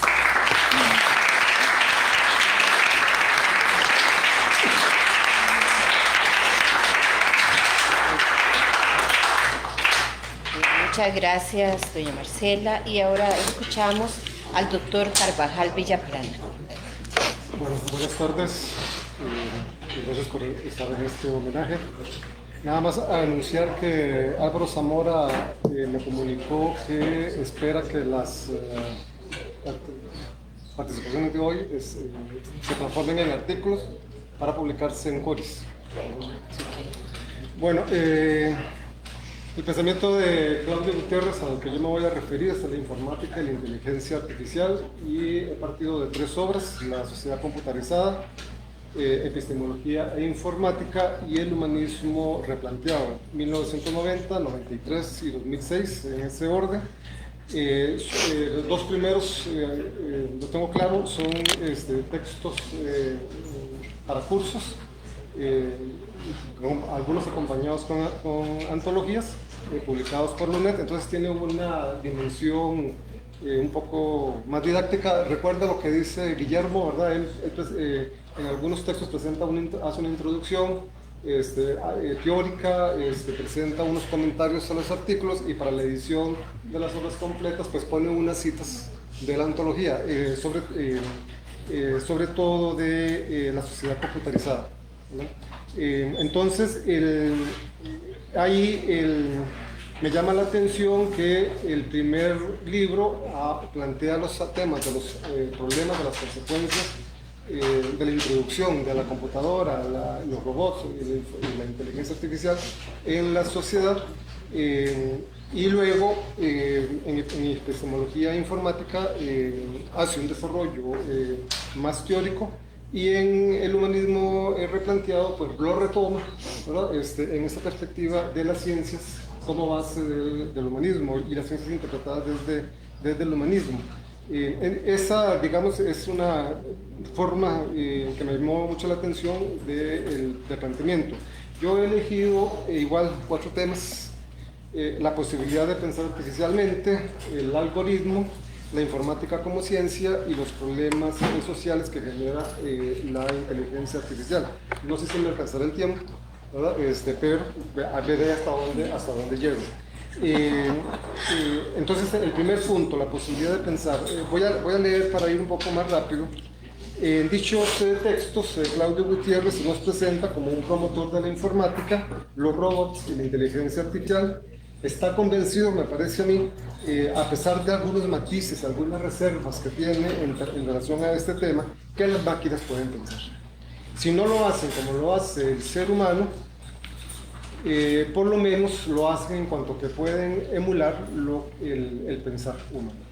Este entusiasmo se evidencia en el libro Epistemología e Informática, cuando expone los argumentos escépticos de Searle y Penrose, y que luego él contraargumenta, pero sobre todo me voy a referir a el de Searle y dejo el de Penrose.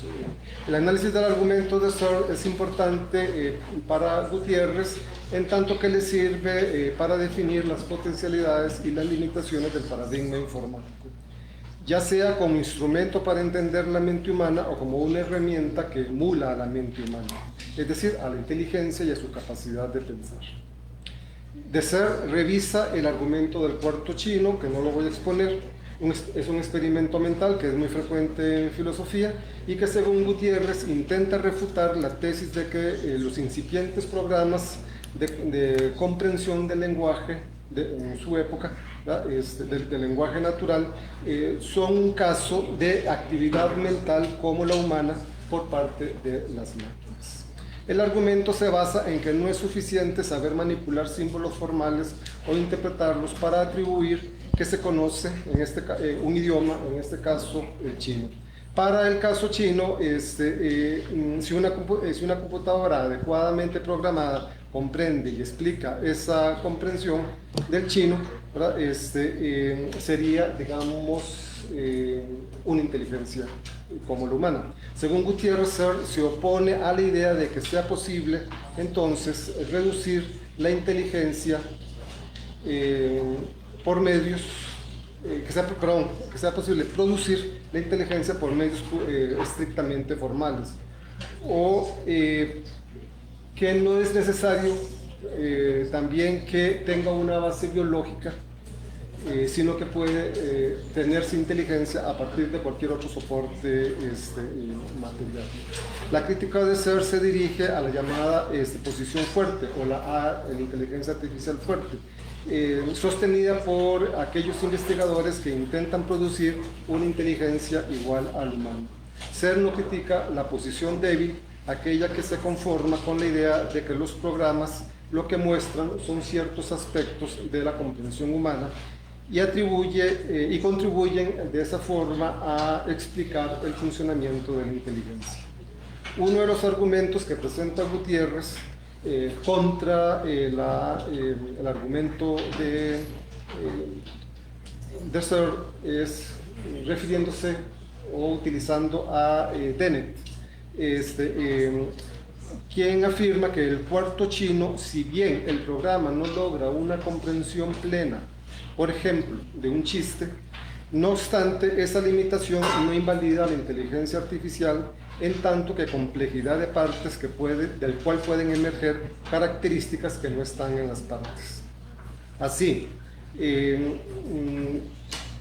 según Gutiérrez, no descalifica lo siguiente, cito: de los billones de acciones de todas estas partes sumamente estructuradas, como capaces de producir una auténtica comprensión, después de todo, eso es lo que tenemos de base para suponer que es lo que hace el cerebro.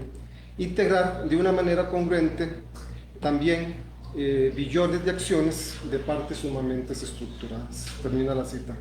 Para Dennett y Gutiérrez, al hacer esto, Searle ha descalificado al cerebro mismo, es decir, a nosotros mismos, porque supone que en algún momento, ese cerebro, que no sabemos tampoco cómo funciona muy bien, llega a tener alguna comprensión. Para Gutiérrez, siguiendo a Minsky, el argumento de Searle es una falacia de composición, en donde si las partes no representan o no presentan comprensión, entonces el todo no tiene comprensión, siendo que esto no es lo que sucede en la realidad, porque en la complejidad la interacción de las partes por sí mismas produce la comprensión, en este caso del chino, y no se da por un milagro. Y esto dice él, lo que sucede en el cerebro, bueno, lo que dice Dennett, que respalda a Gutiérrez, lo que sucede en el cerebro. Ahora, según Dennett, y que también me parece a mí que respalda Gutiérrez, en una visión materialista, le cito, afirma: se tiene que la comprensión genuina se produce por un proceso compuesto de interacciones entre una hueste de subsistemas, ninguno de los cuales entiende nada por sí mismo, ¿no? Esto implica que la complejidad de un programa, me parece a mí, se puede desprender, porque esa es una duda que tengo,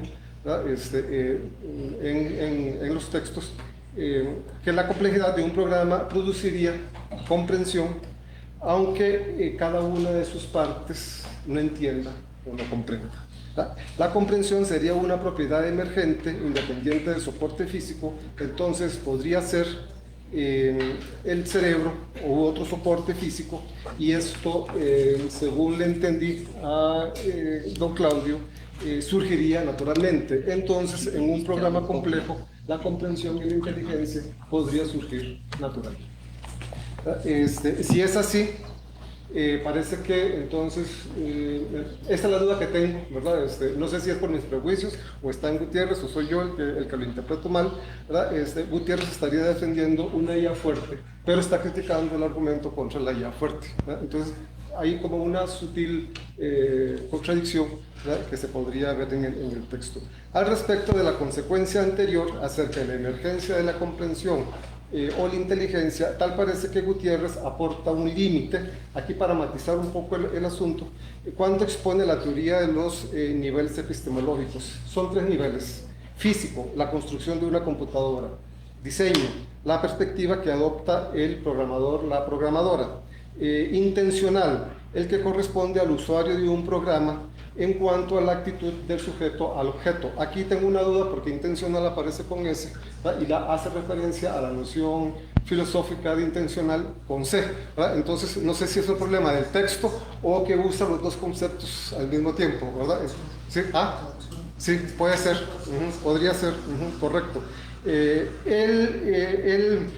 Entonces, concibe esta intencionalidad, la concibe como, cito, todo aquello que tiene la naturaleza de un deseo o creencia, incluso el conocimiento como creencia justificada. Siguiendo a Dennett, también considera que la intencionalidad, cito, se relaciona con las estrategias de alguien para tratar de explicar o predecir un comportamiento. Por ejemplo, podemos considerar como sistema intencional a algo tan simple como un termostato. Tal uso de intencionalidad, según Gutiérrez, citando a Dennett, sirve para explicar el comportamiento de un programa inteligente, en tanto diseño óptimo del programa. Ese supuesto es semejante al supuesto de racionalidad. ¿Qué hacemos cuando interactuamos con otras personas? Gutiérrez agrega que tal supuesto de racionalidad no implica suponer que la computadora sea una persona. Se trata solo de considerarla como un sistema intencional. Según Dennett, tiene que ver con un sistema capaz de actuar como si tuviera creencias, propósitos, planes, etc. No tenemos completamente claro en qué consiste que un humano tenga creencias, propósitos, etc. Como tampoco sabemos cómo una máquina pueda tener creencias, propósitos y demás. Cuando una computadora hace un movimiento en un juego de ajedrez, simplemente hay que afirmar que tiene una mente. Algo semejante a lo que tendría un ser humano en tales circunstancias. La pregunta que sigue es saber por qué lo hizo. O sea, ¿por qué hizo el movimiento? ¿Cómo explicar ese movimiento? Según Gutiérrez, eso es más difícil de responder. Bueno, respuestas, ¿verdad? No las desarrollo aquí porque no hay tiempo. Igualmente, simplemente, dice él, se atribuye comprensión, como que si fuese un jugador humano. Pero esta es la perspectiva de la inteligencia débil, ¿verdad? Pero en otro lado ha defendido algo más fuerte, ¿verdad? Igualmente, de la misma manera, esto no se sigue que se le trate como una persona. No obstante, la idea de hacer como si, ¿verdad?, es algo como, no sé, lo entendería yo como que no necesariamente existe, ¿verdad? Ellos, entonces, estos autores, Dennett y Gutiérrez, no se comprometen con esa existencia ontológica, sino que afirman que lo que hay o lo que existe es un sistema intencional. No sería, eso sería lo que plantea entonces la IA de Bill. Por ello, el sistema intencional, según Gutiérrez, no es metafísica, no es un alma inmortal, ni es una constitución biológica o una conciencia moral, ya que es más fácil decidir si una máquina es un sistema intencional a decidir si es una máquina que piensa o tiene conciencia o es moralmente responsable. Pero si es esto así, entonces, ¿por qué rechaza el argumento de eso? Es una duda que tengo y que no me la respondí para esta presentación, tal vez para el artículo. Ahora, según Gutiérrez, se puede adoptar analógicamente la perspectiva de la persona solo como un artilugio para explicar el comportamiento de los seres humanos. Por eso mismo, pero esto mismo funciona para explicar el comportamiento de la máquina. De tal manera que las potencialidades y los límites del paradigma informático tiene dos tantos. Y esto es una repetición, ¿verdad? Como instrumento para entender la mente humana y como herramienta para simular a la mente humana. Aquí de nuevo aparece la idea de que la inteligencia artificial es tan solo una simulación de la mente. Paso al segundo tema, el algoritmo. En el libro La sociedad computarizada, Gutiérrez desarrolla otros conceptos muy importantes para la informática, la robótica y la inteligencia artificial. Aquí me interesó la noción de algoritmo que ya Luis había mencionado. Tal como la define y en razón de las distintas áreas y disciplinas a las que se aplica, a mí me parece que se trata de una constante, algo permanente de la realidad física y social. Él define algoritmo como, cito, un procedimiento seguro y mecánico que logra un cierto resultado, especialmente en matemática y en informática. El concepto se aplica a otros campos como la economía, la ingeniería, la selección natural, la lógica. Por otra parte, distingue entre los viejos algoritmos, la matemática y la lógica, y los nuevos algoritmos, la que produce la informática. Estos últimos, los nuevos algoritmos, son creados por la aparición de la computadora. No solo, y esta es la diferencia con los viejos, no solo explican la lógica de la acción, sino que a la vez ejecutan. Y esta es la característica de los programas de cómputo y la inteligencia artificial. Entonces son algoritmos informáticos, como él los llama, que además tienen la característica de la autonomía. En epistemología y en informática, en el capítulo 2, asevera que el algoritmo es el razonamiento, más específicamente lo que él llama la línea de prueba, que sería esto, cito, un conjunto de premisas sirve para demostrar algo, lo que es a su vez, junto con nuevas premisas, que puede llevarnos a probar todavía otra conclusión. De esta manera de entender el algoritmo cumple con la definición aportada por él, ya que se trata de un procedimiento eficaz para llegar a los enunciados a los que suponemos creíbles a la conclusión buscada. Los programas de computación son los mediadores entre las construcciones intelectuales, los algoritmos y las estructuras de datos, y las máquinas que realizan los respectivos y poderosos efectos computacionales. En otras palabras, los programas permiten el paso de la lógica y el razonamiento al programa que hace en realidad esa lógica en las operaciones físicas de la computadora. Así, los algoritmos, los razonamientos, son útiles para resolver problemas. Esta es la capacidad de pensar o producir y aplicar algoritmos, lo que ha dado ventaja al ser humano. El algoritmo es como una especie de nicho evolutivo, ese es mi punto de vista, del ser humano, al igual, pero él no trata nunca la noción de información. La noción o la información es el nicho evolutivo de los seres humanos. Visto así, visto en general, con la informática, según Gutiérrez, ahora deseamos poner esos algoritmos en forma de programas, en último término, obedecible por una máquina. Nuestra tarea consistiría en desmenuzar el problema para expresarlo en términos del conjunto de estados de universo de un discurso del que se trata.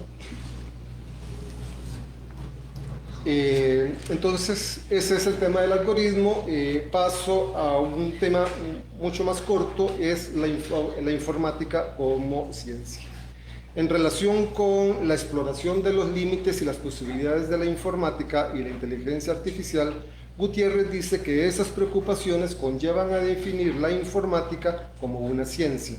Por una parte, una ciencia teórica, teoría de la computabilidad, máquina de Turing y la idea de inteligencia. Por otra parte, como una ciencia empírica, como cualquier otra ciencia. La filosofía de Popper, o la filosofía de la ciencia de Popper, le proporciona el marco conceptual para la articulación de las ciencias del conocimiento. Para él, la informática, entonces, es una ciencia como las otras ciencias, con hipótesis que pueden ser refutadas por la realidad o falseadas por el experimento. No obstante, ¿verdad?, la máquina de Turing no es falsa, no es falseable. Dice él, es una noción abstracta. El algoritmo es una definición matemática. No hay experiencia posible para refutarla. Es analítica y a priori, aunque no indica entonces cómo se detectaría el error. Si bien podría pensarse que la informática es más una ciencia empírica que teórica, por lo dicho, ¿verdad?, él sostiene que no es así, que existe un continuo entre ambas. La teórica es valiosa porque dice las cosas que son posibles o las que no se deberían intentar, pero dice muy poco de cómo son posibles. De tal manera que el método analítico de la teoría computacional determina los límites de la disciplina de manera a priori. Una vez aclarados los límites, se sigue la investigación empírica. Pero para Newell y Simon, esta ciencia tiene dos hipótesis: las hipótesis de los sistemas simbólicos y las hipótesis de las búsquedas heurísticas, que son muy importantes para la programación, pero que aquí no puedo desarrollar. Y paso, y si me va a alcanzar el tiempo, los problemas sociales de la informática y la inteligencia artificial. En el humanismo replanteado, en el acápite El algoritmo informático, Gutiérrez asevera que el algoritmo es objeto de estudio de la filosofía, como ya todo lo que ha precedido, como que voy terminando con lo último, que debería ser lo primero, ¿verdad? Y lo dice en estas palabras, cito: el algoritmo puede dar materia para reflexión filosófica importante. Aparte de los trabajos en matemática que tienen gran interés filosófico en cuanto a análisis de los límites del conocimiento, por ejemplo, el teorema de Gödel demuestra que las matemáticas son o incompletas o incongruentes, lo que nos infunde un sentido de humildad y de búsqueda permanente. Han surgido en nuestros días varios tópicos muy generales relacionados con los algoritmos de considerable contenido filosófico. Claro, cita aquí y trabaja en el libro La vida artificial, la inteligencia artificial y la selección natural como algoritmo. Empero, a mí me parece que, y como ya lo ha mostrado Marcela, dicha importancia de la reflexión filosófica no solo se queda en los aspectos más teóricos de la filosofía, que fue en lo que yo enfaticé, sino también en los más prácticos. Como cuando en la sociedad computarizada señala que los algoritmos cambiarán la estructura de la sociedad, al ser humano y al mundo.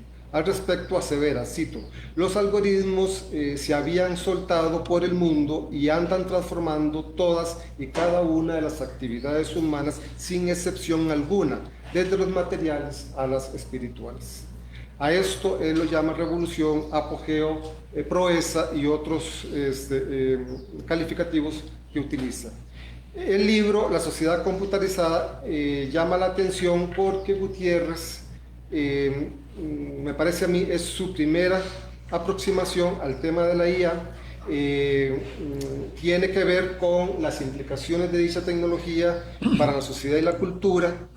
El problema que intenta responder aparece en el prefacio de la versión original y es este, cito: que tenemos un mundo de conocimiento y destrezas cada vez más especializado. ¿Cómo podemos salvar la integridad de visión humana de la cultura y la unidad de acción del ciudadano responsable? Procede de manera analítica, descomponiendo la totalidad en sus partes para obtener un conocimiento más preciso, y trabaja cada una de ellas como si fuese una totalidad. Por eso en este libro aparecen una serie de temas de la informática y de la inteligencia artificial que tienen gran impacto, pero sin que la especialización produzca una huida o una falsificación de la realidad, ya que estamos en un mundo complejo en donde hay interdependencia de disciplinas y factores que condicionan nuestro ambiente, por lo cual se ha de dotar a los estudiantes de una cultura científica. La informática es una disciplina que tiene sus raíces entonces en la cultura, pero él cita aquí a la lógica, la física y la filosofía, así como desde sus inicios sus preocupaciones fueron humanistas. Dicha obra es un libro de texto que va acompañado con una antología. Los temas en los que se descompone este impacto de la tecnología informática en la sociedad se estructuran en capítulos que serían como los grandes ejes temáticos y los subcapítulos que serían los temas concretos. Cada tema tiene sus objetivos de aprendizaje, una introducción teórica, un comentario a los textos de la analogía y algunas citas de la analogía. La edición para las obras completas se ha independizado del texto de la antología, y por eso el autor incluyó citas de textos de la antología. Estos temas yo ubiqué como 12 temas, ¿verdad? Bueno, podrían incluir 13. La industria, el comercio, la informática en la oficina, el trabajo en el hogar, que eso ya lo vivimos en la pandemia, ¿verdad? Lo visualizó muy temprano, el trabajo masculino y femenino, las diferencias, ¿verdad?, que la informática impone en el trabajo masculino y femenino, la privacidad, ¿verdad? Y me parece aquí que aquí es muy fuerte la defensa de la privaticidad, casi como un imperativo kantiano, ¿verdad? Es en el único, digamos, donde pareciera que él como que rechazaría alguna aplicación de inteligencia artificial que violentase la privacidad, ¿verdad? El poder, ¿verdad? Lo que ya hemos expuesto, lo que ya se ha expuesto, la relación del poder, ¿verdad? Y cómo las tecnologías manipulan a los ciudadanos, ¿verdad? Y a las ciudadanas, el capitalismo, el tercer mundo, ¿verdad? La preocupación por el desarrollo, ¿verdad? Y el subdesarrollo, la educación, el pensamiento del ser humano y el pensamiento de la máquina, y luego termina con algo más operativo, ¿verdad? Más como de una ética deontológica, la responsabilidad de las computadoras, la propiedad intelectual, la libertad de pensamiento, ¿verdad? Sobre todo se refiere aquí a los programas de software libre, y concluye con teorías éticas indispensables para hacer el análisis de la tecnología. Y con esto termino mi presentación. Gracias.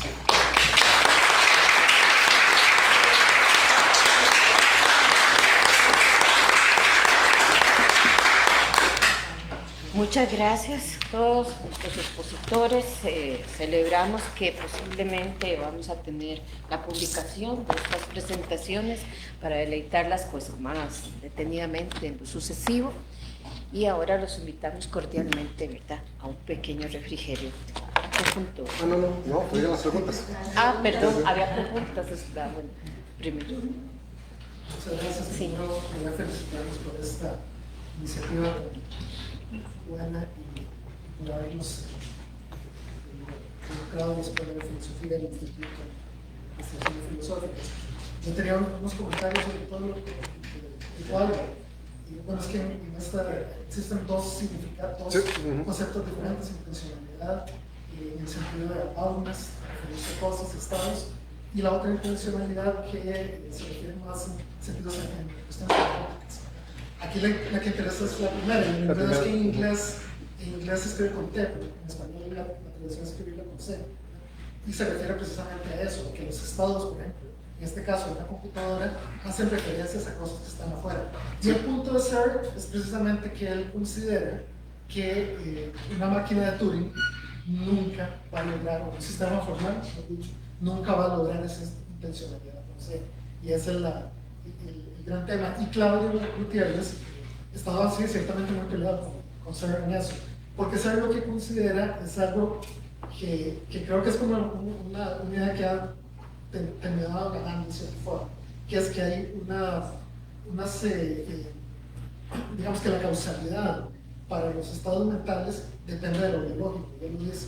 Y Claudio se enojaba con eso mucho, o sea, que él se refería a ser con causalidad, pero eso ese era como el tema, ¿verdad? Ahora esto lo quería usar para decir que a mí me parece que ese texto bueno, en realidad los dos, no señalaste otro, pero estaba Informática y Sociedad, que es uno de Marvin, fue también escritora, y este otro de Epistemología e Informática, son muy interesantes porque son de los primeros acercamientos que tuvo en Costa Rica, bueno, a Denner, a Minsky, a muchísimos autores, a Popper, bueno, ahora que lo señalaste también, a Cherry Turkle, el tema sobre la forma de programación de los mujeres que está en este libro. Y lo interesante, bueno, a mí me tocó en un momento llevar un curso, uno que se llama Epistemología y Ciencias Cognitivas. Y él dijo, bueno, no, yo agarro el mismo texto, o los mismos textos que tenía para mi curso, que terminaría siendo Epistemología e Informática, que se publicó después, ¿no? Porque creo que son de las primeras traducciones en español de estos autores, no solo en Costa Rica, sino en muchos lugares, ¿no? Y yo sigo usando el libro, porque me parece genial, y creo que tiene un argumento de peso detrás, que vos señalaste, que es la idea de que hay una partida de Kuhn, la discusión, y ver cuál era el paradigma de las ciencias de la informática. Y él iba precisamente a Newell y Simon como esta hipótesis de los símbolos físicos como el paradigma de la informática. Que él decía, bueno, eso son parte ignorante, no lean la Abolition, pero esa idea es como que esa es la fundación de la informática como ciencia. Sin embargo, él mismo decía en ese curso, bueno, en realidad lo mismo se puede hacer en las ciencias cognitivas. Entonces yo creo que él tiene un papel muy importante en la fundación de las discusiones sobre ciencia cognitiva, filosofía de la mente, ¿verdad? Yo creo que eso es otra cosa. Okay. Sí, entonces habría un error en el texto porque sería... Puede ser esa era mi duda, ¿verdad? Pero no sabía cómo resolverlo ahí. Y me parece que de lo que comentaste, me haría referencia a la base biológica, ¿verdad? Porque es el mismo argumento que Descartes. Descartes dice que no es posible desarrollar una inteligencia artificial como la humana porque necesita un soporte biológico. Y porque cualquier objeto artificial, máquina artificial, no podría desarrollar las capacidades de pensar que tiene esa base biológica. Pero entonces, y es un materialismo, y es un pleito entre materialistas. Entonces, sí, funcionalismo, sí, correcto. Entonces, sí, doña Janet. Gracias. Yo nada más quiero terminar esta actividad porque me ha parecido maravillosa. Desde ACOFI, la Asociación Costarricense de Filosofía, que estamos precisamente incentivando este tipo de actividades y para correr más el amor hacia la filosofía. Muchas gracias.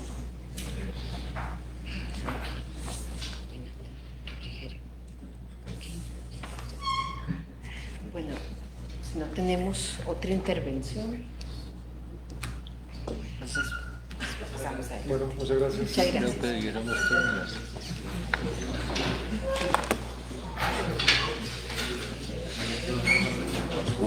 Son bastante